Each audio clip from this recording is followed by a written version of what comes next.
is security the only like location that you can look at hidden information that your opponent can't? Digimon's very heavy on reveal X to like both players and then choose. Yeah, it's very... As of now is because trash isn't hidden. There's only 2 hidden locations. You got security and deck, and that's it for now until we start getting new zones or something. Yeah, which I don't want either. One thing I will appreciate about Digimon very much so, we don't have lanes, we don't have like Thank you know goodness. we don't have like, oh, here's your pendulum zone, you can put down a couple You guys are gonna bully me. clockmons. I just love that like the Digimon for the most part is very free form. Yeah. You can do stuff I can when have you want to do 18 it. Diaboromon tokens on field. I was talking with a Magic player at work the other day. Wait, what? Like the zones? Because Magic Player doesn't have No. He was talking about how you can play red aggro. You just turn all your cards sideways, and then they block favorably. And I'm like, you just turn all your card weight sideways at the same time. at the same time. You don't get to be like, I'm gonna swing this, see what happens. I'm gonna swing this, see what happens. That was one of my biggest things going into Magic from Yu-Gi-Oh! Because you declare attacks individually in Yu-Gi-Oh! So I thought, and I played Duel Masters as a kid too, so same concept. You declare an attack with each individual guy. But then going into Magic, and it's like, okay, combat step. I'm gonna swing with him, and they're like, that's it? Yeah. And you're like, For now. oh, yeah, I'm Well, gonna do more after. And they're like, no, you can't. The only thing I know about Yu-Gi-Oh! Is that their players like to steal cards. Is that if you got a couple of Yu-Gi-Oh! Players in the venue, you better keep hold of your Kaiba Core suitcase. Welcome to the Errata Sonata. We don't really like Yu-Gi-Oh!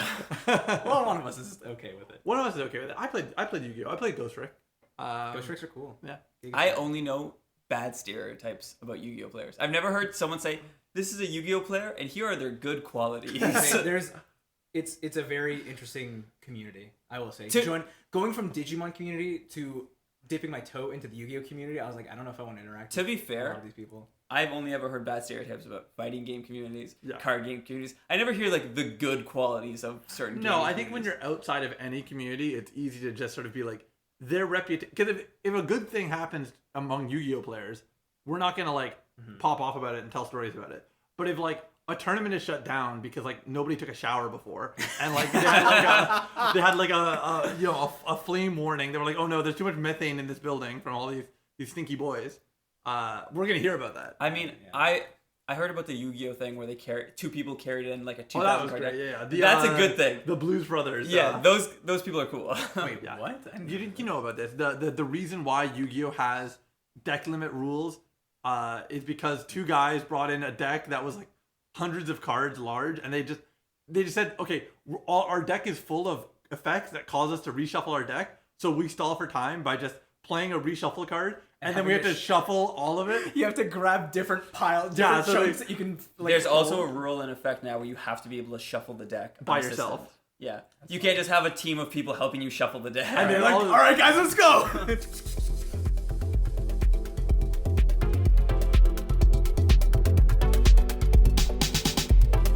Welcome to the Errata Sonata. I wanted to say it. Wait, what? I wanted to say it this time. But I've said it every time. That's only twice. Okay, fine. But that's 3. Fine. Okay, you go. Yeah. No, the moment's ruined. You go. Welcome to Baggage Claim. Don't do You that. can't bring that back. All right. Welcome to the Errata Sonata podcast. You've got Noah. I don't want to talk anymore. Not after that All right, experience. this is Ian. I thank God I closed the doors before we started. This is Jeremiah. There you go. I said my name already. How That's- did it feel though? felt good. I wanted to go like Sunday, monster trucks. It's sad. Did you go to Monster Truck rallies as a kid? Yeah, they had take out the location here because I was about to say the location. Okay, it's fine. Just go ahead. They had fairs by my house, and they would have well, they weren't really monster trucks to be fair. Yeah. They were just rally cars. Yeah. And they'd all run over each other and Well, stuff. that's what Monster. Hold on, am I confused with Monster Truck? Monster trucks are big. Yeah. Like they're huge. That's These what were they just had. like Yeah, I like Gravedigger. this guy got like a 1999 Civic, spray painted a number on it. Was like, I'm gonna run into people. Oh, that's way less. Isn't So, Rebellionmon's half monster truck, right? well, I mean, I'm pretty. He's a scooter. More or less. Rebellion. He's just got one wheel. I'm pretty sure War Growlmon is a monster truck. No, he's a dump truck. He's an abomination. He's a dump He's truck. built like a dump Man, truck. it's so sad when you're a kid and you're like, Guilmon's so neat. Look, he's a little lizard guy. Yeah. He shoots fire. Takato. And then you have and he likes bread. And then you have Growlmon. And then you have a mistake. And then Gallimon, he's cool. I'm gonna straight up say it. When I saw Growlmon for the first time, I said, why did Guillemon turn into an old man? He has white hair.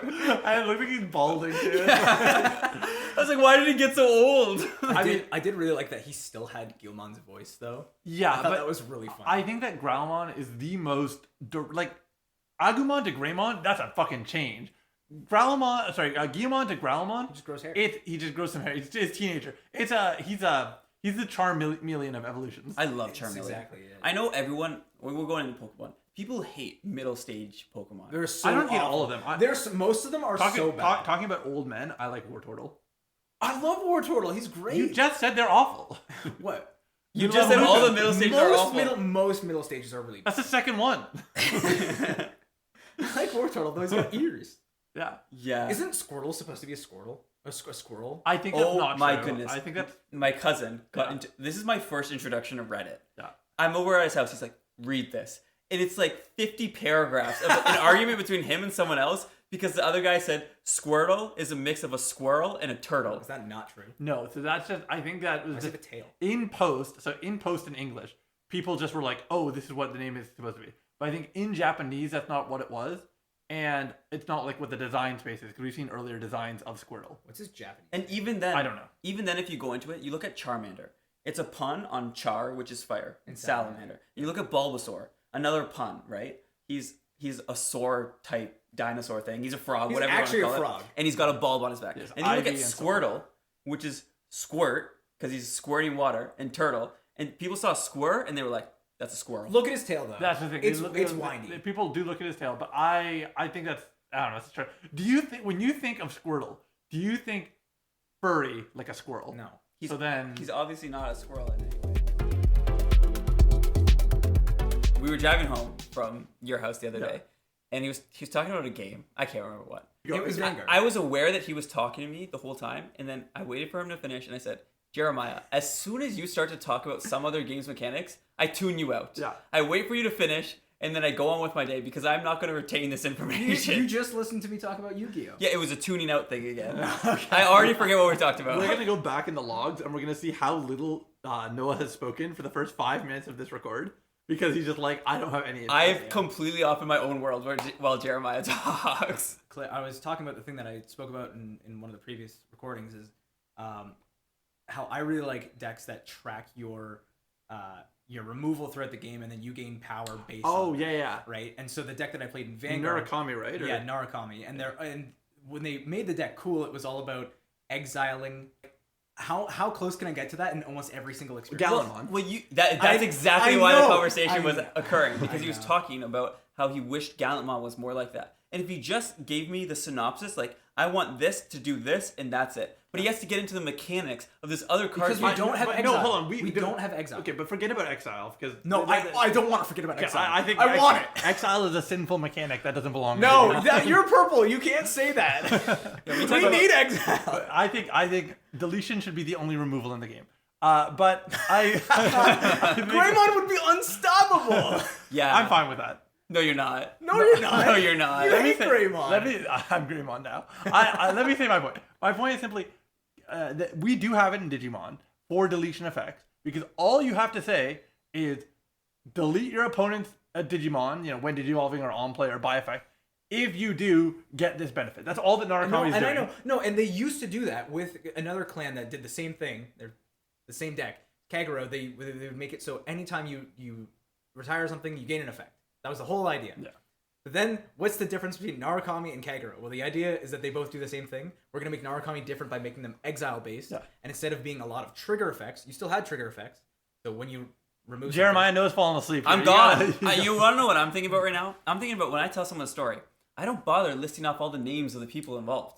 I just say my friend, this person. Jeremiah has to tell me the deck name, where it originated from, the clan name. I don't know the What difference. store he between bought these. it at? Yeah. What sleeves he's using? Like, Just give me the brief Okay, bullet points. It worked like Gallantmon. You remove something, you gain an effect. good. I like that. Stop it. That's it. Stop it. That's It's all done. you need It's to know over. about. But then the other deck was not different enough from that. So they're like, Yeah. we need to give it an identity. We're going to make it exile based. So now it's long term. We're going to, near the end of the game when you play your Dude, guys. you use too many words. You passed Oh the my word God. count. I'm gone again. You couldn't. How finish- many cards did you exile this game? Therefore, you gain effects based on that. Okay, first of all, step one, we also played another game where I played that deck. We played Flesh and Blood, and Levia. Yeah, I think it's Yes. Levia. Is exactly that design space. But your own cards. Yeah. It's the opponent's. I got it, dude. It's not that complicated. The point is, Noah, up here. Flesh and Blood. What is this shit? I do miss Flesh and Blood. You know what? I like. Flesh Well, and I was looking for my Digimon Hunters deck because that deck is boring and awful. And I said, let me take it apart so I can get my Quartz Mons for Diaboro. the cool card for the cool the deck. cool card for the cool deck. But then while I was looking for it, I was like, I found my Genesis cards. I found my Flesh and Blood cards. I found my Pocket Paragon stuff in my car. I was like, all of these games are good. The issue is that like a good game that I can't find people to play it against Yeah. is not a game. No, that's the biggest thing. Is like I stopped playing Vanguard mostly because there was no one in The world. No one in the world. North America at least. I didn't want to play online because I was like, what is that? Cringe. Yeah. How am I still missing so many cards for all of my decks? Well, no, I have an answer for you. First of all, I think that generally games go through power creep. So if you like the cards that I'm missing from the decks I want to play right now is like the stuff that came out BT12 forward. Because I'm just like, okay, well, I had a perfect collection up and through BT12, and then once I got to BT12, I said, I like the game, but I'm going to be taking more of a break. I'm going to be slowing down a bit, which is unfortunate because as I've said previously, BT12 is really where we started to pick up steam and go in a positive direction. After BT13, what a great meta. BT13 was great. Don't get me wrong. We went from BT5 where I joined the game. I don't want to say steadily downwards, but we wavered and then we hit BT9 and it was a crash. Why does everyone BT5 is fine. Lord Nightmon. People don't like it. People don't like BT5. It's not just Lord Nightmon in my opinion. It's just yellow. I think that they just felt like Rookie Rush, Setcon, Lord Nightmon. That's it. That's what you're really facing. And then obviously green had some Well, presence. hear me out. One was yellow black and one was yellow green with a tiny little bit of red in it. Yeah. Otamamon. And then Lord Nightmon was just yellow. So if you look at the other ones as not really yellow, then it's just Lord Nightmon. I think that's a crazy take. But yeah, no, I mean Lord Nightmon was good. It's so funny to me because we know someone who's gonna get upset that I called them out again on the podcast. But we know somebody who tried to make Lord Nightmon work again and again after Lord Nightmon's heyday, and every time they tried, they went, "Wow, this is awful. Let's wait till next set and I'll try it again." It's okay, man. It's 4 sets behind. Don't worry about it. You're good. BT10, maybe it was BT11. Sure. No, it was BT10 when I tried putting together a Lord Nightmon deck with Shikuamon, Rapidmon, Venusmon. It doesn't have good consistency like every deck that gets printed now, not everyone, but a majority of them that are going to do well have consistency pieces. They have searchers. Yeah. They have something to find their cards. And we were just saying this. They don't just have searchers. They have search 5. I remember when we were search 3 or 4 and you'd be grateful for it. Well, Kodamon came out in BT5 and it searched 5. And most people didn't even run it because it would search Gladiemon, which most people didn't run, Nightmon, and Lord Nightmon. And that's what you were searching. You had 3 possible targets in your deck to search. Yeah, so most of your level 4s you weren't getting because you had Pedomon. You were I was saying that to a Magic player the other day, that the days of us just saying, what do we value about our level 4s and 5s? And it used to be 1 to Digivolve or 2 to Digivolve, or 5 play cost ultimate. That's like, oh, that's value. Yeah. Sirenmon. I loved that Digimon in Lord Nightmon because so often you look at your hand and you're like, this is a brick. I can't go anywhere with this. But with Sirenmon, you put it on the field, suddenly next turn you're at Lord Nightmon or whatever mega you decided. Yeah, no, it genuinely was good design space at the time, and I look back on that now and I'm like, that still feels good on paper, but each Digivolve is a draw, which is functionally search power. And then also Breeding Zone is just so powerful. If Breeding Zone didn't exist, I've said this before. In my opinion, this is my chance. This is my soapbox. In my opinion, once you are a level 3 or higher, next turn you should be forced out of breeding. Yeah. Tamer decks would destroy the meta. It's awful. Hybrids would rule. Well, we should also add more Tamer interaction to the game. More trash interaction. More trash, yeah. But let's normalize. I don't want more cards interacting with trash. I want trash interacting with field. I want to be able to play more Chaos Gallants out for free at end of turn. I just want to exile your cards. Yeah, I want to take your cards from trash and put them to the bottom of your deck. I just want to put them somewhere else. I don't want them back in your deck. I don't want them in your hand or on your field or in your trash. Put them somewhere else. Take the top 10 cards of your trash, put them in your security. Oh man, I do appreciate that we have keywords in Digimon. Well, you because- need them at a certain point in the game. Have you read a Yu-Gi-Oh card recently? Well, yeah, but I mean, no, because we don't care. Listen, we're falling asleep again. But like at the end of the day, we at some point in every game, you need the ability to say, we're just not going to list the whole effect. You should know what blocker means by now. It's 14 sets into the game. Yes. Get your shit together. Yeah. And seriously, we live in a society. We have computers in our pockets.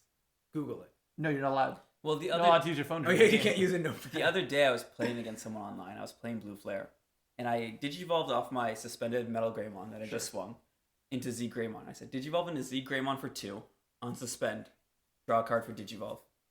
Should have done it the other way, but Yeah. I don't remember the exact. But that's what I did. I did that order. I always draw right away, but I unsuspended, and then I swung again, and he did the checks, and then on his turn he said, "Why did it Digivolve for 2?" And I said, "Because that's the Digivolve cost. Like that is he Digivolves off Metal Greymon for 2."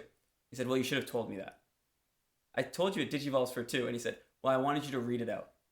And what it would read out as Digivolve 2 off of Metal Greymon. But then the rest of this game, he didn't declare his tie start of main effect. He didn't declare Nice. he was playing Greymon. By the way, this one's blocker. He wasn't declaring all of his effects. And it just, you know that if I say Digivolves for 2, it Digivolves for 2. And if you don't, you say why. And then I tell you. And he says it's about keeping a proper game state. But at the end of the day, as long as you are obeying the rules of your cards, Yep.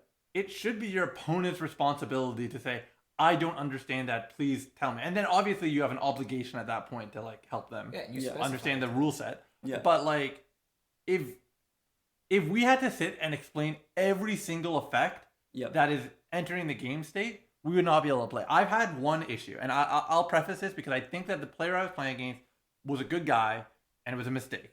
But I've had one incident that caused me to lose out on winning a tournament and lose out on winning a box.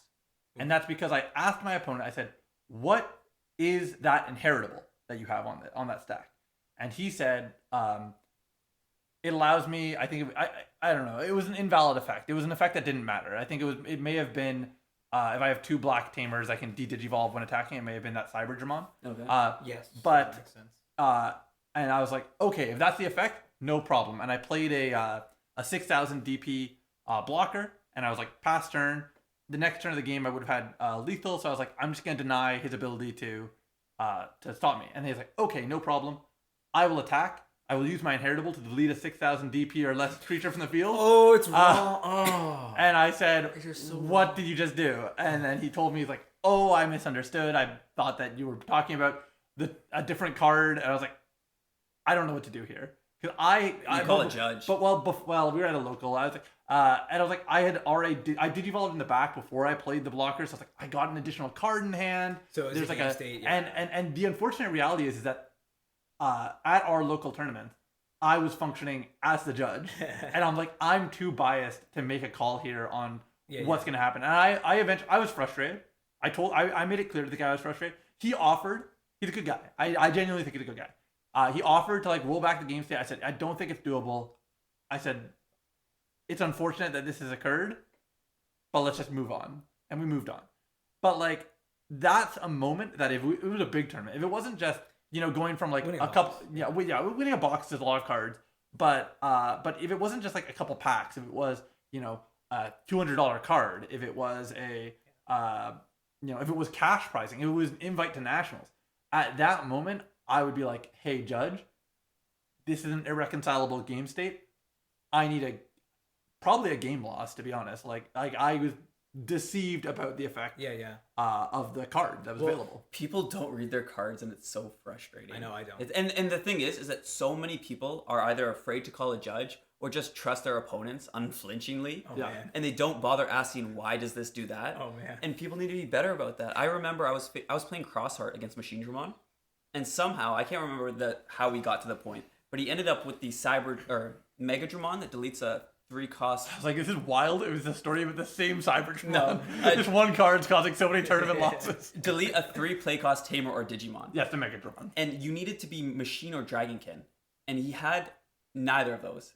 Because it was Machine Dramon, I got D-Digivolve, something got mixed up. Yeah. But he swung to delete I know what Tamers. I can tell you what happened right now. he put the Megadramon lower in his sources, and he got de-evolved into a cyborg, which is not a machine. Yeah, I think I played Death X, and he swung with a different Megadramon, I'm pretty sure. Yeah. And lucky me, I was like, I'm pretty sure that Megadramon is a cyborg, and that doesn't fit. So I asked him to read the card, and he said it deletes a 3-cost Tamer or Digimon. I said, can you read me the exact text? He says, that's what it does.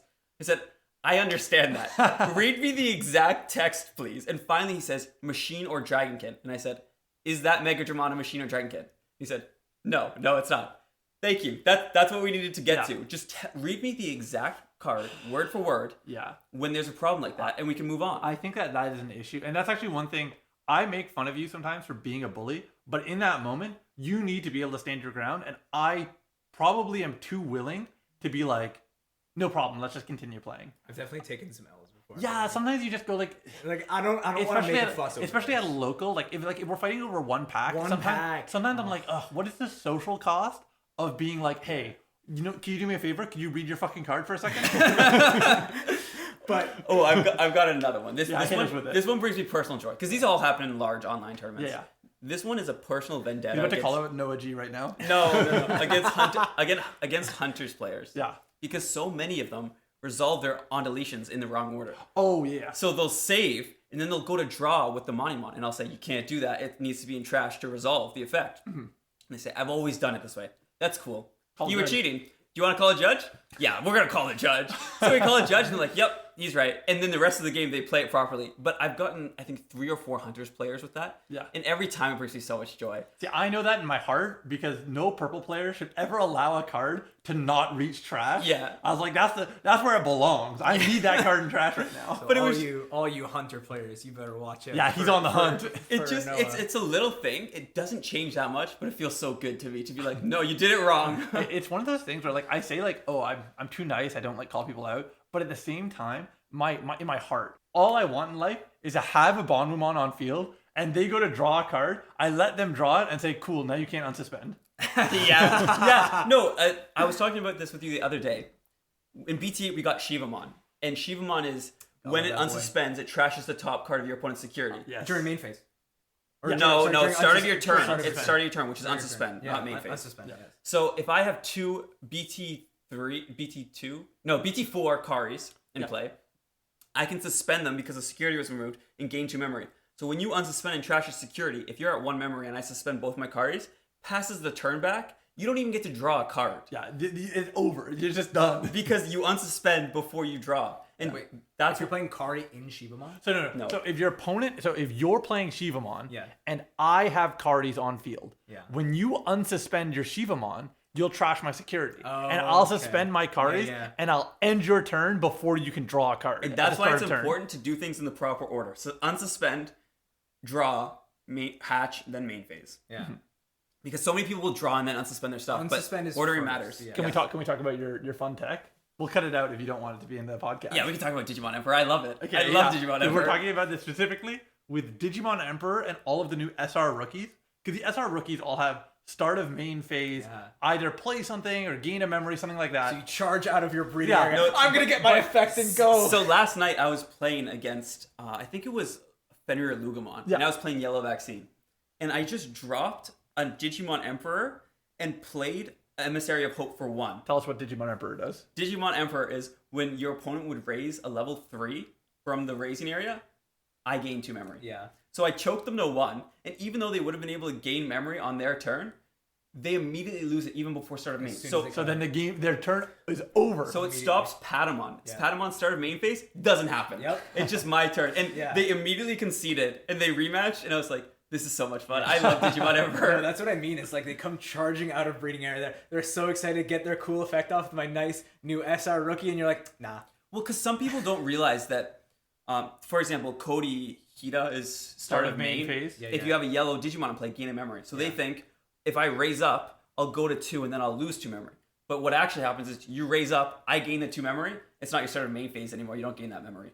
So it doesn't stay your turn. That is actually an interaction that I was not aware of. Yeah, it's fun because it happens all before start of main phase. It's immediately like it's when you raise up. Wow. Yeah. So Digimon Emperor is a funny card. Digimon has some crazy interactions. Yeah. That's why I think obviously it can be done, but coding a complete simulator is going to be hard because it's got some wild interactions. Yeah, it would be a little bit funny, and like it's complicated, and probably you're right. The tutorial app is simplified enough. Like there's only so many mechanics they have to control for, and so many interactions they have to control for. It will exponentially increase in complexity as they add more cards to the pool. Oh, for sure. Yeah. I mean, any digital card game. I mean, they launched Yu-Gi-Oh! Master Duel with how much crap goes on in that game. It's like Now, is oh Yu-Gi-Oh! Master Duel shot for shot Yu-Gi-Oh! Or is it a different game? Well, it is the same game, but the card pool is different. See, that helps because you can control the card pool around.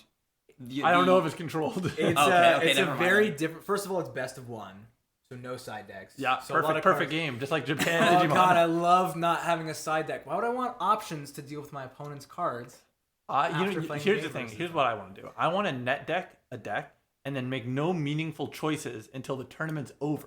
That's why I hate side decks. Yeah. That's why I love BT9. There's so much to touch on It's, here. it's so many people that look at because you bring up side decks and they're like, I don't know how to side deck. I'm like, that's okay, you'll learn. You'll learn. Just take five cards you think are neat that you like that you can put into your deck. Put them aside. If you want to play them, put them in. If you don't, then don't. Here's my my theory of Digimon. If you don't understand side decks, again, you're not a bad person. It's fine. You're a bad player. I won't even say that. I'm in nice mode. I'm not Noah mode right now. I'm nice mode in right now. So Nice. if you don't know how to side deck, Yeah. you have a deck that you net decked, and then you say, let me add 5 security bombs to my sideboard. And just every match, think, do I want a security bomb? Do I want to add one to my deck? Is it worth removing one card? One card! You got 5 different ones, 5 one-of security bombs. Yeah. And like I think that level of thought and choice of like, oh, in this matchup I'm playing right now, they don't have any DP reduction protection. Maybe I'll add in a Wyvern's Breath into this deck. They don't have any bounce protection. Like you can even be off color. I'm giving you so many favors here. I'm like literally 5 off color security bombs. Just try it and think about it. Yeah. And then when you do that, it will probably never be the optimal choice because obviously there are 5 security bombs. Yeah. But what it will do is it will allow you to start saying, I'm looking at my opponent's deck rather than just my own deck in terms of how I'm going to make decisions. And I think that's huge as a player. Well, the reality is the person that net decked something isn't going to understand the nuances of how the deck functions, so they're going to have a difficult time. Well, they might not even be able to name 5 cards. Exactly. I'd but say- then I see this argument a lot, which is frustrating. And it's that side decking allows for lazy deck building. Because Whoa. Wait, that's a take. I know. that is a take. We've heard it a lot at locals. No way. Yeah, I don't know about other card games, but it's common in the Digimon community. No, that's so. It's wild, right? But I think the reality is that having a side deck means you need to know your deck on a personal level. Intimately. Yeah, exactly. You need to know how you are going to alter this deck. It doesn't allow you to just net deck a random deck, and even if you net deck it and the sideboard, you're not going to understand how the sideboard functions. Well, You're not going to know how you utilize it. Allow me to be a friend to the Digimon community for a second and say I am Never currently happens, folks. I am currently teaching somebody Digimon for the first time, and as a result, I am net decking to just like get a huge variety of decks. I'm just like saying like, let me grab this deck that I never would play so I can play it against them and show them these mechanics. And I'm just doing that on. I think it's okay in net deck. I think it's okay. It's great actually to start with a net deck is fantastic. You're doing nothing wrong. You're not a bad player. You're not a bad person. It's That's fine. all I did in Hearthstone was Sure. net deck everything. I know. How you change your deck after you net deck is what defines how you want to play, what mechanics you care about, and how you view your local meta instead of just the global meta. Because if you're not competing in a in a national level tournament, your local meta matters a lot more than what is the best deck in a vacuum. It's interesting because I was just playing against Jeremiah, and I had altered my deck to take out some. I won. No, you didn't. No, you didn't. You can't. This revisionist history. You absolutely did not. But I had taken out some of my cards that were no longer. They were tech cards against the most prominent deck in the meta, especially at locals. It was Shine Greymon was the most popular deck at locals by far. I was the only blue flare player, and I was absolutely ruining their days with Sore Eyes, which is making their win condition unable to attack. Yeah. Any card with no Digivolutions. Also, so- trash 4 sources, right? Yeah. a But good that's card. that's honestly I'll do it on an empty board and just make the Marcuses unable to attack. Yeah. But I'd gone only down 1. I'd only taken 1 out because I expected to see less. And immediately I faced Jeremiah, and he's playing this deck. And I say, I had altered this to reflect my belief of the current local meta, and I don't know how that's going to stand, but it's funny because I play in a lot of online tournaments. I go to locals every week. And so I'm constantly having to juggle between, all right, this is locals meta, this is the meta, you know? And so it's definitely interesting seeing the differences between the two, especially there's someone in the community who, when they talked about how Blue Flare was too strong, what he meant was Noah's too powerful. No, but somebody posted up the results from the entirety of BT13. You posted it. No, I didn't. It was Ben. Shout out to Ben. Shout out to Ben. But he posted these tournament results from all of BT13. Shine Greymon had something like 89 or something. Something up in the 80s. It was 83. 83. Blue Flare was in the 20s. And he said, yeah, Blue Flare is not one of the top... it's a good deck, don't get me wrong. I love the deck. I did well with it. It's not Shine Greymon dominance. No. But this person at Locals was under the impression, because his only experience was Locals meta. And even then, there was more Shine Greymon than Blue Flare. But it's interesting to see how the people that only interact with Locals believe the card game to behave, as opposed to... Yeah, so there was a period of time when I was playing my security control at most of our locals because I was practicing for our trip to Gen Con. And so I said, I gotta get a lot of games in with this. So I play it every reps in. Gotta get those reps in. Listen, I need to know what it feels like to go to time every game. So you took me to time. When you spend 10 minutes in your raising phase, like, all right, this is revisionist history again. All right. So anyways, I was taking security control to every local. And it got to the point where somebody was telling me, like, oh, security control is dominating this meta. Because I was winning all these locals. And I was like, no, Alphamon scares the shit out of me. Like, Yeah. What are you talking about? Like, there's a lot of decks that are very relevant that are not security control. But it's like, well, we didn't really have a lot of prominent Alphamon at the time. And we didn't have a lot of Mathdamon performing at locals at the time. How do you and I still have friends when we just play security control all the time? That's why we left the community. How do I have friends? Tap me up. This is why us three are together here. I'm Blue Hybrid and Blue Flare, which is universally hated. Yeah. And then you two are playing Secon, which is universally hated by I everyone play that doesn't. Secon, I play Secon, he plays Mill. It's hated by everyone that doesn't play Blue Hybrid or Blue Flare. The hate triangle. I see security control. I'm like, nice. I can't wait to spend the next hour passing turns and only playing tamers. Yeah. That's quality gameplay. Honestly, I was telling Jeremiah on the way up here. I was having a discussion about it with a Magic player as well. Yeah. That I was just briefly describing how security control works, and I said it's a skill check deck. A lot of the times, people just are unwilling to alter how they play the game, and so they lose against security control because that's what it is. You have to adjust your gameplay, and people say, "This is what my deck does. This is what I'm gonna do." It's so cool. And they just keep running into the wall that is security. I know. Yeah.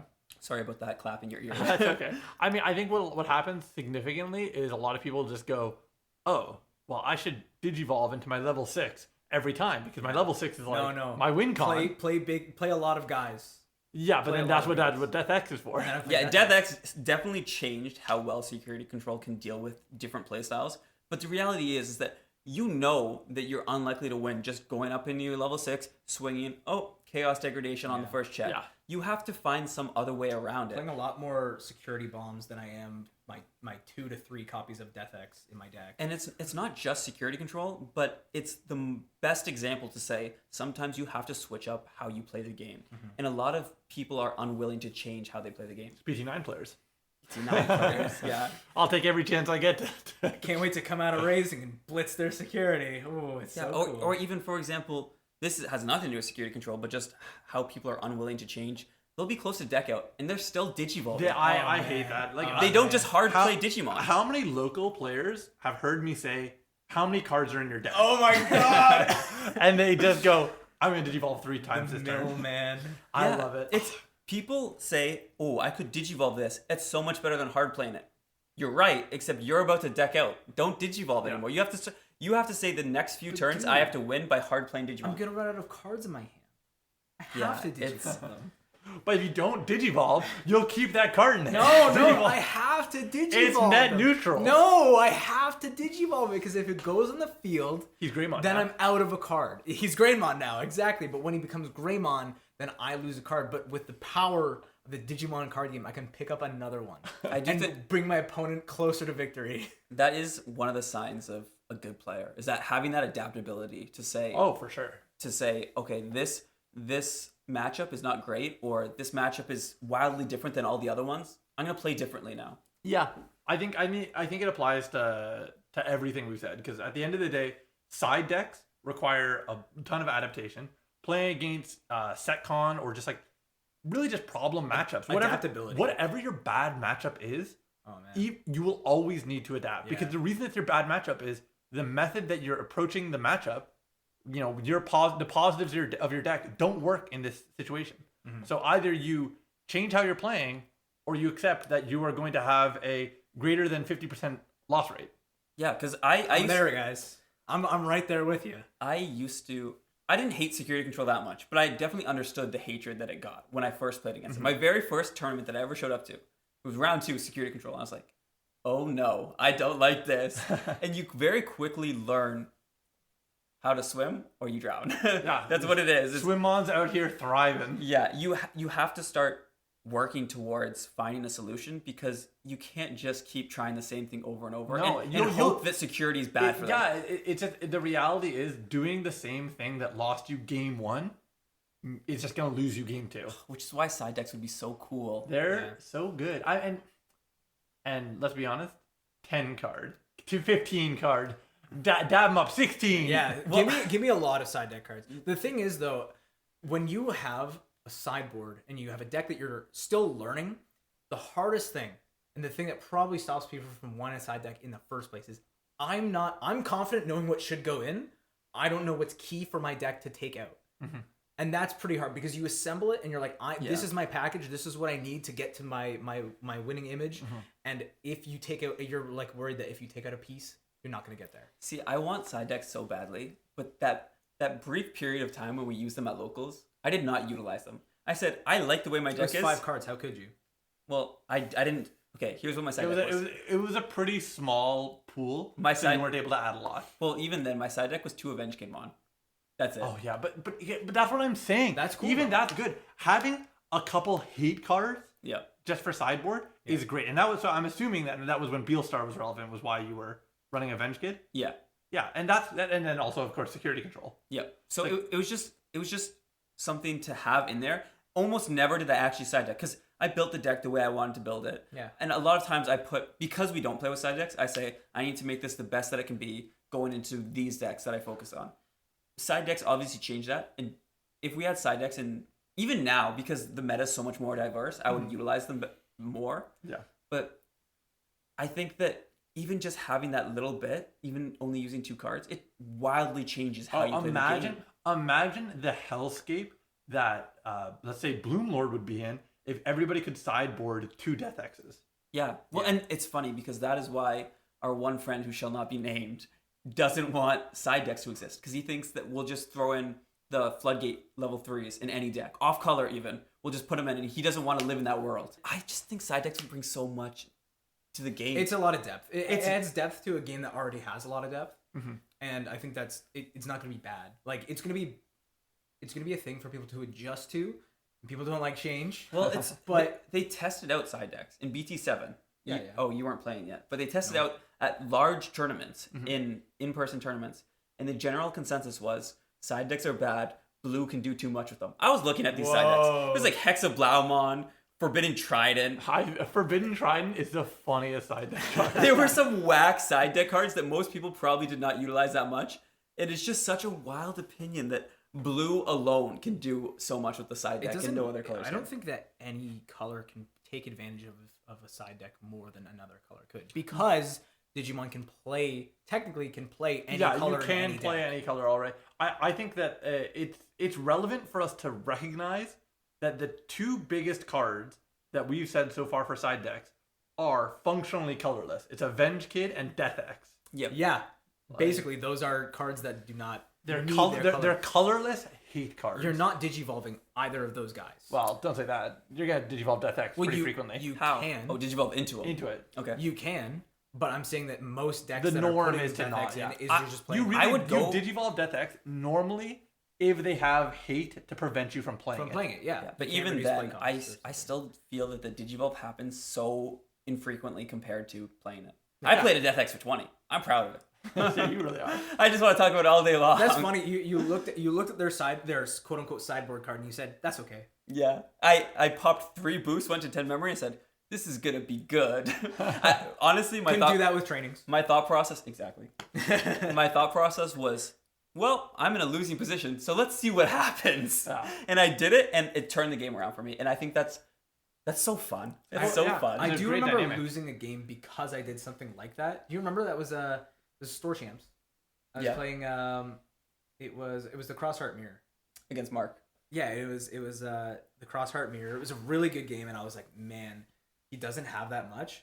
If I play this Death X and I can just get one more turn off of playing it, I'm in such a good position and I will win the game. Yep. So I play the Death X and he had an out for it. That's okay. I And it gotta happened. say, you were not comfortable with Crosshair. You did not I was like not. it. I didn't play it a lot. And you're also Yeah, you had just, 2 weeks with it. Yeah. I know. Yeah.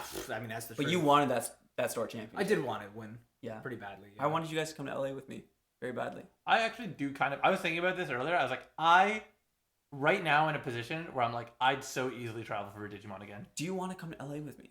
We could go together. I haven't booked my flight yet. And When is it? January 26th. January 26th. Yeah. And all of our fan can meet their favorite podcast. Yeah, all of our fans. It's me. I'm the fan. Oh my God! Wait, we can meet Nolan and JB there. And do That's a what I crossover episode. 5 people? That's a lot of people. That's Well, a no, it's great okay. episode. Jeremiah's not going to come. Fair. Yeah, That's true. Yeah.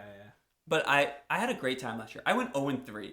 No mulligans. It was terrible, but I had a phenomenal time. It was so fun. I saw so many people. It was like Gen Con. Yeah. You see so many Digimon fans. We should Great check. time. We should check if Pocket Paragon's there. Gen Con straight up was incredible. Yeah, I cared less about the Digimon than I did about the convention. It was such a cool experience to walk around and be like, "What's this game? What's that game?"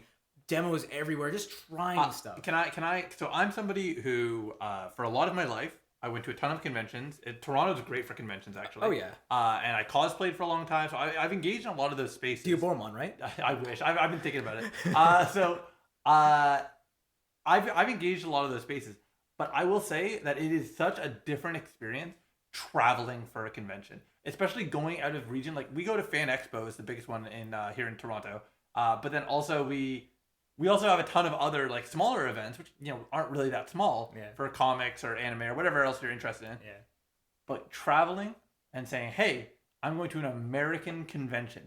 People that never would come here are there. Yeah. Is such an experience. Also, we almost died. You so- you can almost die. When did we almost die? Several The times. tornado. The tornado. When we pulled up to the driveway and there was someone else sitting in our driveway. Oh, that was scary. We rolled past That the was car scary. with bullet the holes. Guy, the guy, he was sitting in the car and he actively looked at us, parked in front of the driveway of the Airbnb that we're at, and we're like, He was not the owner, by the way, because we had an image of the owner. No, yeah, Yeah. when we spoke with the owner after and told them about it too, and it was like, He's like, haha, don't worry. what is going on? Why are you parked in front of the driveway?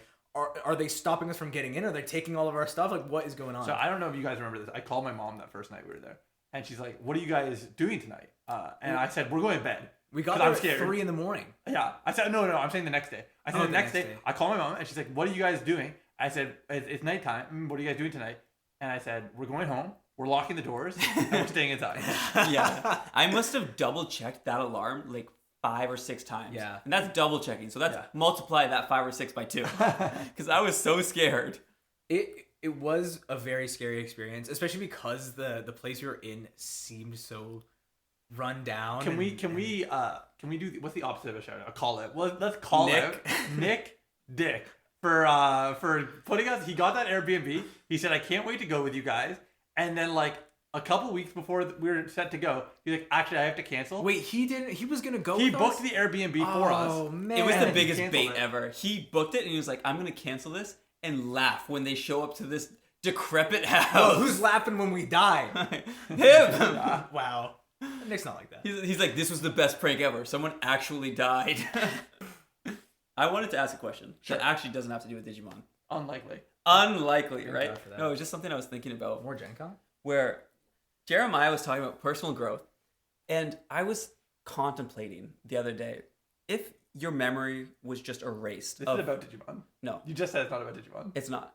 Okay, fine. If your memory was erased, what if I went to 0 memory? Guys, just let me get this out so you You know, don't have I to. lived in the erased anime, and I lost my mind. If you lost the memory of a person or a certain event. Oh, actually, is it about Digimon? No, Okay. it's not. Let me get through it. That's what I'm saying. And Lost it- memory. Go to 0. There's lots of times in your life where you say this impacted me, however minuscule, it impacted me and it's made me the person I am now. If that memory was erased, do you think you'd still be that same person, or do you think that would alter how you are? It's not making the podcast. This No, let it make the podcast. Let people hear it. They want to hear. this thing on Twitter. It's like if you see a post on Twitter and something changes in the past and you just didn't scroll that far in your timeline and you refreshed beforehand and you never saw that post. You need to go outside more. This is your example. That's not what I'm talking. I'm not talking about like Scott Pilgrim goes back in time and this can't be in the podcast. Dang it. too far, bro. We all agreed no Scott Pilgrim on the podcast because we talk about it too much. I want to talk about it so We're bad. gonna have a quick. All right. Welcome to what's our baggage claim equivalent? I don't want to have that. Why do we have to model Rada all of Sonata. it? What? Arata Sonata. Why do we have to model That's our everything actual we do podcast. off of these two people? Why can't we be our own three? Fine. We will talk a little bit about Scott Pilgrim for the purposes of educating our audience on what things we like, because we've all seen Scott Pilgrim Takes Off. Yes. We've all read Scott Pilgrim. Yes. We've all seen the Scott Pilgrim movie. Right. One of us played the Scott Pilgrim video game, Yes. the beat 'em up, that was then I removed. played it. I played the demo. You guys know about this, right? How it got removed from Xbox and then had Yeah. its comeback tour. Yeah. I was so sad because I really liked the video game and I wanted to play it with Julia after we played River City Girls together. And then I was like, fuck, I don't want to go to my parents' house and get my old Xbox 360 just because it's the only physical way I can have this game. And then it re-released. And then we got the anime. And I'm like, this is perfect. Finally, Julia will appreciate Scott Pilgrim with me. It made me feel things. It made me feel. Takes Off? Yeah. Yeah. It just made me feel like so special. Like I was in that moment watching it, and it was something special. But yeah. it was making me feel things inside. And then I read the manga, whatever you want to call it, the graphic novels, Graphic novel, probably. in like a couple nights afterwards. Yeah. And again, it made me feel so many things. Scott Pilgrim was so good. Scott Pilgrim is very good. I think I've told you guys this before off pod, but I sent like a very long message to Brian Lee O'Malley. that he Yeah, replied to. yeah. Oh yeah. You did. He was just like, oh, nice, thanks, man. No, it He's was, like, why are you emailing me, dude? No, it's because I forget what it was. I think I was like going through something at the time, and I was like, I saw an interview with him where he said like, it was just expressing negative feelings about writing the last book. Like I think he was kind of done with the series by the 6th book, and he was kind of like, I want it to be over with. Yeah, yeah. And I sent him an email that was essentially like, I'm sorry we did this to you. Like I didn't mean to pressure you as a fan. And he's like, dude, I don't know you. Why are you calling me? Oh my god, can you talk about that thing at Locals? The What? Is that what Which you're one are talking you about? referring the to? Creepy Mon one. There are two different stories. I'll tell the first one. The friend of the podcast, Jesse, brought a friend to a tournament. I miss Jesse. I know. I just got a message from Jesse. I think they're doing good. I think they might still be playing One Piece. I'm not sure. But anyways, the important thing is Jesse brought a friend to a Digimon local, and while the friend was there, I was like, oh, this is it's like we talked about last week. I see a lonely guy in the corner. I said, let me go scam him. So I think Fresh meat. I came to a tournament to play Creepymon because I was really in my mill phase. Remember, like I was like, the best thing in the world was saying how many cards are left in your deck. Let me get rid of all of them. So I You're said, still in that phase. You're not. I'm always in that phase. I do love mill still, but anyways, for the purposes of this, I was like, okay, Jesse brought a friend. I noticed that he's also playing Creepymon, and Creepymon wasn't that popular, even though it was a secret card. So I said, let me socialize with this guy. So somebody commented like, oh, you're playing Creepymon tonight. I turned over to this guy that I didn't know. And I said, yeah, but I'm not the only creep here. And I sort of like gave him a friendly pat on the shoulder, like, oh, we're both playing Creepymon. I kind of showed him my deck. Mm-hmm. And he just turned to me slowly. And he said, I don't know you. Please don't talk to me. And then he turned away from me and went back to deck building and said nothing else. And I was like, how do I socialize with this human being ever again? This person is someone after my own heart. I love that. Why? I love that interaction. Saying, I don't know you, don't talk to me, that feels so It's good. so cool. I want to do that more often. It was painful. I was like, that affected me on a deep level. I am someone I mean, who you're telling a story about it now, so I remember has it been over a year? Yeah, BT8, damn. Definitely, yeah. Yeah, wow. I've been playing Digimon for a year. Why aren't you better? I'm someone that would say I don't adhere to the social I don't want to sound so edgy, but I don't feel the need to See, be, this guy doesn't participate in society. yeah. No, but I don't feel the need to engage in cheerful conversation all the time. Like, I can just be my own person. Yeah. But I still, a lot of times, I still like, I can't be mean to this person. Yeah. So that line right there, while hilarious, I still don't think I could pull off because I would feel too bad about it, even though I think it's so funny. No, it broke my heart. It was a Ralph Wiggum. Like, you hear the moment you see his heart break. It's so funny though. I'm so nice to new players. I always go out of my way Except to. for me. Can we move? Because I'm gonna cut this because it's not entertaining. But when I say things, I don't cut them. So it's like, why don't I say more things, and then I have less to edit. That's true, and it bothers me. He does not cut himself. He only cuts us. I have a lot of good takes. No, you're biased, and I wanted to bring that up because it is like there's a very clear bias when you cut stuff. You don't cut yourself. Like, you like to cut us. Well, because I know. Listen, I wouldn't have said it if it wasn't entertaining. Shut up. Okay, I'm okay with that. Here's. I'll bring up something that's not about me because that way we know it's not going to get cut. So I think that one of the best parts about Gen Con was, if you remember, we were about to go. We left later than we should have. First of all, we left at like 4 p.m. That was so good. Yeah. The drive? The drive was so funny. Get over yourself. It was awful. The drive was so funny. It was a fun ride. But anyway, the important thing is we stopped at, I think, McDonald's. And while we were there, Jeremiah brings out his deck and lays out all of his cards on the table. And he's like, should I take Rise Greymon out of this deck? And I'm like, we're on the drive cross country to this tournament. And you're considering completely redesigning your deck from the ground up right now. No, I wasn't there for this. You were doing your test.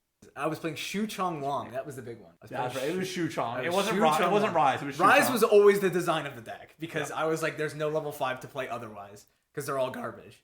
But Shu Chong Wong, I was so gassed on, and you guys were like, you can't play this card. Yeah. It's so awful. Shikuamon isn't garbage. Shu Chong Wong. Right, but you said all the other level 5s are garbage. You hate Shikuamon now? Shikuamon's No, a I good do card. like. Me and Shikuamon. Ian are the only Shikuamon believers. Yeah. You're a hater. Can we bring back Melga? Can we bring back the Melga Leopardmon? You said, deck? can we bring back Melga, and triggered like a million people just there. No, not that Melga. The good Melga. Yeah. Was that a BT1. BT1 BT1 Melga. Melga. Yeah. It's a good card. I think when It's Blue Lord Nightmon. when attacking triggers not once per turn in an unsuspend deck, Yeah. that's a good list of effects. Well, because the idea is that you only have one level 4 in your sources. yeah. But then, Yeah, big mistake. yeah, huge. Do you still want to go back to like that Rise Greymon hybrid package, or are you like full in on Setcon now? He's playing Rise Greymon. Well, no, but he's not playing. He's not playing the Rise Greymon that we're referring to. That deck, I had a lot of fun with. I think it was bad in the meta that I played it. I think it's worse now. Yeah. I mean, the reality is if you want to play that Rise Greymon, BG3 Rise Greymon, right? BG3 or 2, whatever. You can just play it in the Yellow vaccine. Yeah, you just play it in the Yeah, vaccine. that's true. Yellow Vat. Oh, this is going back to this whole point. Like we got so far from it, and we're going all the way back. But SR rookies have really redefined how a lot of decks function. I look at Purple Hybrid, and I'm like, I gotta play Lugamon AG because it's just so good to get a free hybrid on field for memory of value Yeah. for nothing, just for a rookie. Hear me out. Digimon Emperor. Digimon Emperor. And Shine Greymon Ruin mode. I've been thinking about getting myself Shine Greymon Ruin. It's worth it. It is good. Everyone wants to push up their level 3s. Instant death. Entomon start a main phase. Yeah, which you don't get to you train. don't get. You haven't been paying attention. We just talked about this. I was saying to Ian that I want to put every effect like that in one deck. Shine Greymon Rune mode, Quartzmon, Venusmon. Everything that says you don't play the game, I want in one deck to just make it, I guess, a tax deck. Yeah. But I want it to just say you don't get to play. What you're defining, if it functioned, would be what security control is. Right. Right. It's That's as close- and that's as close so as I started possible. I was putting together a blue tax deck, which is stripping sources, making it cost more to digivolve. You need 4 ice walls for that to function. Yeah. And then as I was thinking about it, I started thinking it might just be better to make security control, put in some Zudomons, and digivolve into my Mirage and my Hexablaumon if I wanted to do that. Because the blue deck just can't survive long enough like security control can. Part of me was thinking about what it would look like to do a blue-yellow Kazuhamon security control with Zudomons. I try making that all the time. So I started out making that actually. Yeah. And then that's how I ended up in my Starlight Velocity blue Hell hybrid yeah! deck. I love Starlight Velocity. Because I started off with security control Kazuhamon, and it ended up I started off with yellow babies. Mm-hmm. And then next thing I know, I've got blue babies and blue rookies or blue tamers, and it's just all blue. There's no more yellow. This is actually a perfect opportunity for me to say this because I'm going through this issue right now with Diaboromon. The moment I look at a deck and I go, I really want to have this effect in this deck. Let's say I'm playing a black deck and I want to have Retaliation. I immediately go, okay, how can I go from purple babies to my black level 6 and maintain all of my good effects? And the reality is, when you're able to make that jump, when you're able to sort of like, hatch a Demi-Meramon and then build up to Diaboromon, ooh, it feels like Christmas. Yeah, that's why I always complain about blue not having the multicolor access. Because I want to like duck and weave through different colors, and then it's just, you can go blue-green, or you can go blue-green. I mean, there's a blue-yellow Renamon, which was supposed to be important to the deck. For Kazuhamon. Right. But then you have to run. You have to. It digivolves for 1 off of any blue level 3s. Yeah. And it just gets complicated. But when you start building a deck with an idea, and it gets to a point where you optimize it out of the idea. Yeah, you ask yourself, how did I get here? And the Kazuhamon Starlight Velocity, that's not an optimal deck by any means. No. But it just, the idea evolves so rapidly that suddenly you start with a yellow base and suddenly it's all blue and you say, how did I get here? How did I? Yeah. And I think that happens a lot. I mean, I talked about it, I think, in the first episode of this podcast, that happened in BT5 with Lilithmon. Yep. And I think that it kind of keeps happening. The moment you have a neat deck idea that's less optimal and you try and make it better, you end up optimizing yourself back into a deck that's not the deck you started with. Yeah. And unfortunately, I think that means that Jeremiah, you just can't play the Yellow Hybrid Rise. It's unfortunate too, because that gameplay style I think is interesting, because a lot of the time I was going to 10 every turn. Mm-hmm. Once I had all those tamers established, I was gaining a ton of memory, and it was just really fun to be like, I can do what I want. Yeah. You have free reign. But it really wasn't doing anything outside of that. It's like, congratulations, you have 10 memory. What are you doing with that? You're only running 6 hybrids. Yeah, so, it's like, what are you doing with that? So, I think from going from that play style and having it destroyed and nerfed into the ground and forcing my hand to go to security control, because that was the next like closest thing I'd say. I think I ended up learning what I enjoy more is security control. Yeah. It's interesting because I honestly feel that you enjoy Black War Greymon as a deck more, but you just hate not finding your pieces. You hate having to go from 2 to 6. That's the thing, is I look at security control and they're like, how can I slow the game down without playing by the rules of like, okay, go from rookie to mega. Yeah. Like, I don't want to go from rookie to mega. I just want to play my cards and do my strategy. You don't, obviously you can still brick with any deck, but you take away a large portion of that dead card in hand dilemma with security control, because almost always you're just going to hard play a card. That's what I'm saying. It's so cool. And I think future security control support could just be like stuff that supports you playing big guys from hand. Well, I think the reality is that Digimon as a card game has been not through security control, but through archetype decks, has been trying to focus on the idea of, hey, it's okay to play something for your 7, and that's your whole turn. So that's what the Devas are going to be. That's what turn, the first few turns of Royal Knights was. Mm-hmm. That's what security control was and is. You just go, I don't care if you have 5 memory, because the value I got out of my 7 cost option, or 7 cost hard play, was worth it. Blazing memory boost. 5 memory? That's fine. I'll put you to 5 turn 1. So I was talking with Noah on the way up here about Tron Magic 127, the classic. Yeah. And it's interesting because Tron a lot of the time is surviving on, once I get to my spot, I'm going to play a big guy, and that's going to change the game. If I play my big guy fast and I take control of the game early, that's my strategy. With Digimon, every deck can be Tron. So I was like, what's the Tron equivalent in Digimon? I'll tell you what it is, because friend of the podcast, Julian, has been learning a bunch of Digimon decks, and I just showed him Machine Dramon, and he immediately said, this feels like the most Tron deck I could imagine. That's fair. I agree with him. I was thinking Belphemon in a way as well. Belphemon doesn't really exist as Tron. It's kind of like it turns into Belphemon. Belphemon just then jams next turn, a big guy. Well, next turn it's just bashing you. Yeah, but that's what I mean. Is like, it's playing a big guy, saying, "Can you deal with it?" And they go, "Well, obviously not." It says I can't deal with it. It says I can't. It literally says you can't do it, and I'm like, "All right, it's cool. I'm gonna just kill you now." Which a lot of the time, like Tron isn't straight up killing you as soon as they go 1-2-7. Yeah. But it feels like the game's over after you get the 7 on. The slow burn. Like, yeah. That's a nice. Well, that's what I'm saying. You get that Metal Tyrannomon just You block.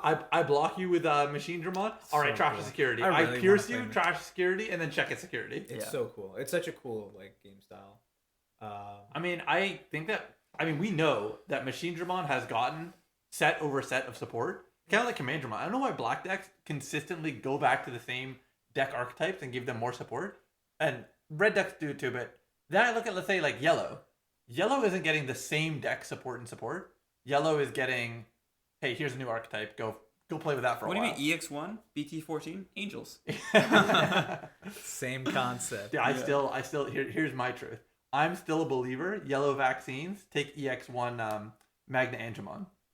Yeah, you love EX1. I love Magna Oh, Angemon. what is that guy? It's so his main effect is okay. It's if you have 3 or more security when attacking, gain plus 4k, and that floats until the end of your opponent's turn. So he swims it. He's an ultimate that swings in for 11k, and if you digivolve him into a mega, he's going to be a 15k until the end of your opponent's turn, which is good. Also, he has the inheritable once per turn. When you recover, gain a memory. So if you're going from him into Seraphimon, you're getting your memory back. And Yellow Vaccine's whole design space is to constantly be adding cards in and out of from security. Yeah, I do think it's unfortunate that like the best way to utilize security in my eyes, and security control bias, Sure. is to take a big removal spell that you're like, oh, this card is so impactful when I play it, even for 8.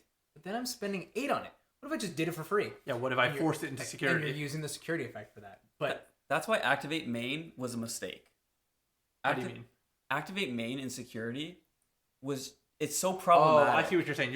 You're saying the fact that security cards, which, I mean, from the beginning, Gaia Force was Activate Main, right? So, Right. so Activate Main had been in game the whole time. But certain cards like Hell's Gate in purple were, instead of Activate Main, you hit it in security, add this card to your hand. Yeah. That feels so bad. it feels awful. But it's more balanced as opposed to security just being like, I mean, it's what births security hey, control. well, hold on. Chaos Degradation does a different effect. Yeah, thank goodness. It's so different when you hit it in security. I mean, but Chaos Degradation is a good example. It shouldn't just be Activate Main. You can alter the effect. It's already the single best removal spell in the game. Yeah. Yep.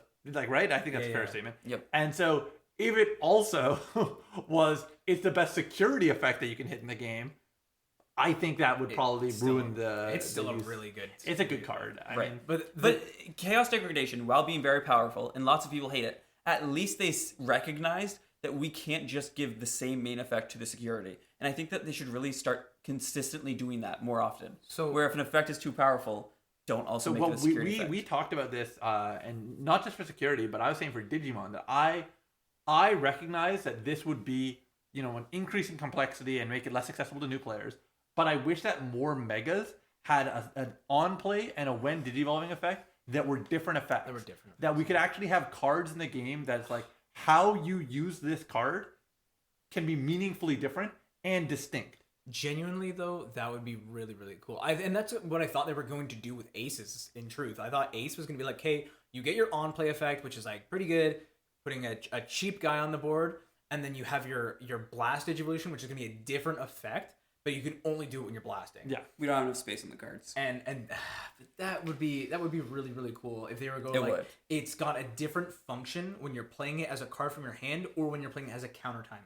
Yeah. And I feel like the design space is still open to do that. You can still do that. Yeah, I'm excited. Also, you say that we don't have enough space on the cards. They're still shoving a lot of text on Yeah. stuff, man. Well, you have to think about Ace because they fit the inheritable box. Yeah. They fit the overflow box. Then they have all the text there. for the counter. Yeah. Yeah, I mean, And then the effect. Give it enough time where we're used to what Blast Age Evolution is when it's not as new of a mechanic. And Like they still Blocker. have the counter Like text. 14 sets later, we don't need the text for Well, Blocker. I would not be shocked if we hit a point because Magic has done both cards with two sides of the same card, Oh, and then also man. reversible with the Yeah, opposite yeah. side of the card having a different effect. don't think I would like reversible. Oh, that would suck for double Cards? sleevers. Yes. I wouldn't like reversible. However, I do think stuff where what was it where they have like a spell and split card. a sorcery and an instant on the Yeah. same card. That is a cool design space. I and, like that. And they essentially just shrink down the cards and they just sort of flip And they them just sideways. flip them sideways, So it's like yeah. as if like you have two mini cards Yeah. that are just like in one card stock. yeah. And I think those are usually designed to be dual color. Like you'll have like a red instant and then a blue sorcery. Yeah, most of the that's time that's cool. what I've seen. Yeah, it's a cool concept. I mean, not the instant part. Well, I mean, I think that Digimon would need it to be reversible primarily for Digimon because of inheritables. But what is more likely to happen, and I think would probably be a good design space for Digimon, is Digimon should have kickers for spell cards. I don't know what that means. you can pay extra. You can pay extra to increase the value of the effect. So you might have a pay 5 to do a negative 7,000 DP, or pay 8 to do a negative 12. Is it pay 5 or pay 8, or is it pay X? So they both exist. Yeah. But I think in Digimon it would have to be a kicker, like two discrete versions. Because I think paying variable memory sounds too powerful. For every memory you spend, get this effect. In Magic, most of the kicker effects are like they have their regular effect. They'll usually be like single target, and then if you pay kicker, they'll say replace this card or like the single target part of it. They'll just make it into a multi-target. Yeah, or they'll say like deal 3 damage, but if you paid the kicker, make it 5 damage. Yeah, That's cool. I like that. The kicker cost will be like maybe 2 or 3 mana. Yeah, it's really good design space, and especially in Magic where like card advantage matters a lot more than in Digimon. Having a card that has variable effects is very good. I like that they call it a kicker. Have you seen? Here's the tip. Have you seen? Take a little bit extra. Have you seen the video that's like every effect is a kicker? Is yeah, just kicker. That's so funny. Yeah, I like that. Anyways, you guys want to call it here for the night? I think so. I think we've covered a lot of things. I'm gonna cut around all of the parts where you guys were talking, and then I think I'll have a good 45-minute episode of me talking of about Ian's Digimon. monologue. One day we'll do like solo episodes where it's like, hey guys, it's just Noah. I mean, I have the recording set up, so if you guys just don't show up, that's what it will be. That's great. Yeah. I took a video of Jeremiah monologuing in here. Did you? Yeah. Well, I think you deleted it when you came in, but I was recording it on my phone. Oh, thank You God. recorded me? Yeah. Not with my consent, obviously. Oh wow. All right, I think that's good for tonight. This has been the Errata Sonata. This is Ian. This is Jeremiah. And this is Noah. Take care. Night, guys.